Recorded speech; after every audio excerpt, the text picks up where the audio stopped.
Are you addicted to toxic behavior? You might think you're not, but as in someone that have this addiction, let me spill some beans and tell you the truth about it, okay? Unfortunately, two of my past relationship was with, I would say, little dramatic women that give me a lot up and downs. It's not like I was perfect as well, right? Because if I attract something like this, it means I do it in some way as well. It's a reflection. Or I have this need, or I make the other side with something I show with how I talk to behave like that, yeah? So it's not like now a video against my ex-girlfriends, because it's more complicated than this.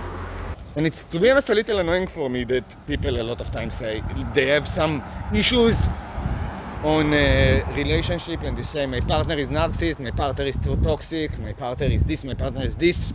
And people just throwing these words today so easily. Dude, it's really complicated. And narcissist is really, for example, a big term, and you should actually read about this. What does it mean? It's complicated.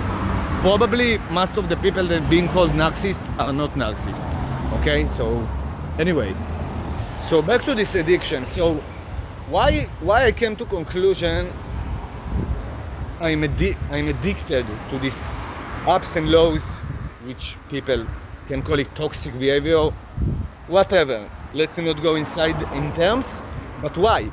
Why?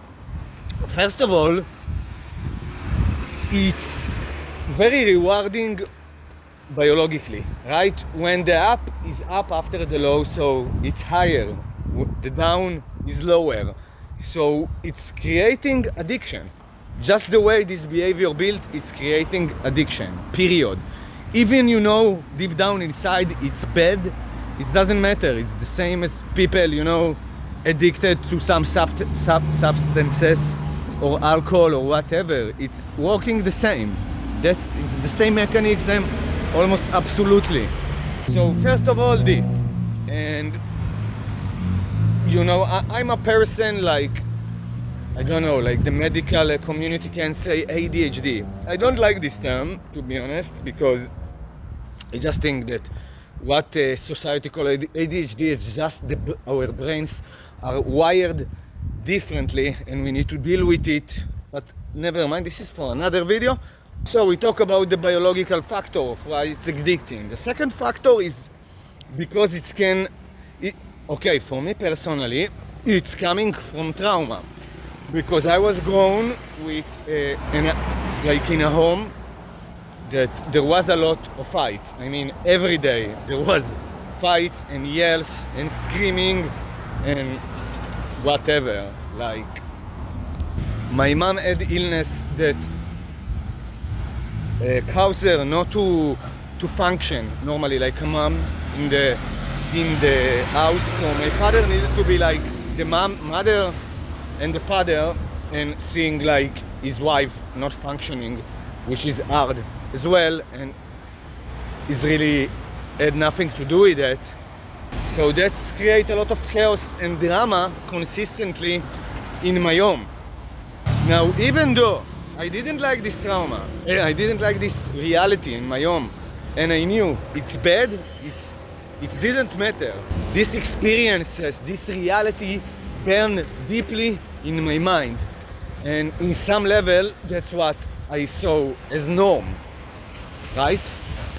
Now I can tell myself consciously, no, that's not how it should be, but there is a limitation to that, and the limitation is that subconsciously I feel that's how it should be, and that's eventually why I was on this kind of relationships, because deep down inside I had a strong attraction, desire to be in this kind of relationship, which was in times stronger than my conscious mind. Now again, I will mention, I wasn't perfect in both of this relationship, and it's not like a video that's coming to say both of my exes are toxic. It's more complicated than that, and probably I will not have even the chance in this video to explain to you, because it's something I can talk with just 1 hour about the complication of this and the factors of this, and her side on my side, and whew, it's long, but I will try to touch in one aspect here. So because I came from this damaged house, you know, this feel like the norm. And when there was screams, maybe from my side sometimes, from her side, these dramas, it feels normal and it feels not so bad, okay, even if it's repeating a lot.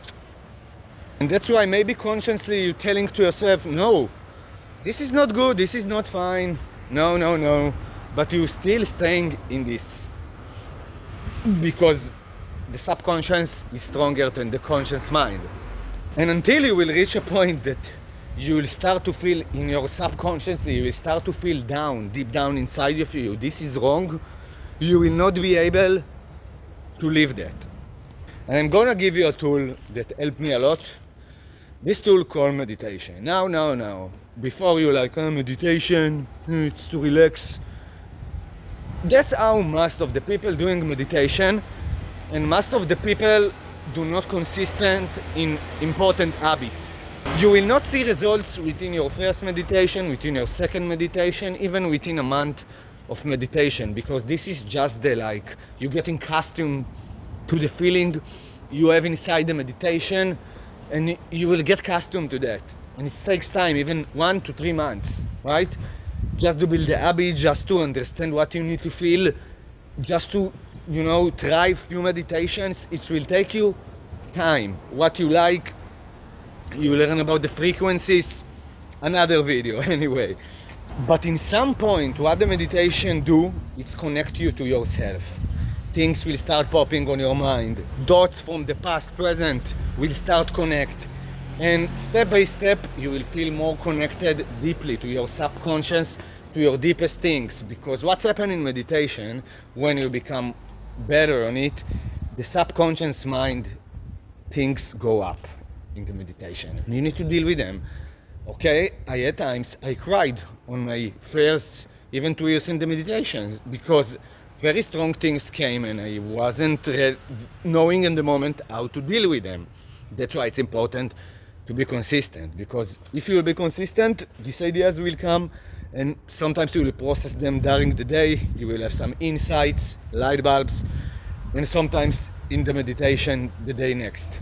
Now I'm trying to be consistent 3 times a day, morning, noon, and night, and before you're telling me, hey, don't have time, this is bullshit, okay? Because you can do 10 minutes, and 10 minutes, and the world will not crash. Even if you're in a fucking job, you can go to the toilet and do that.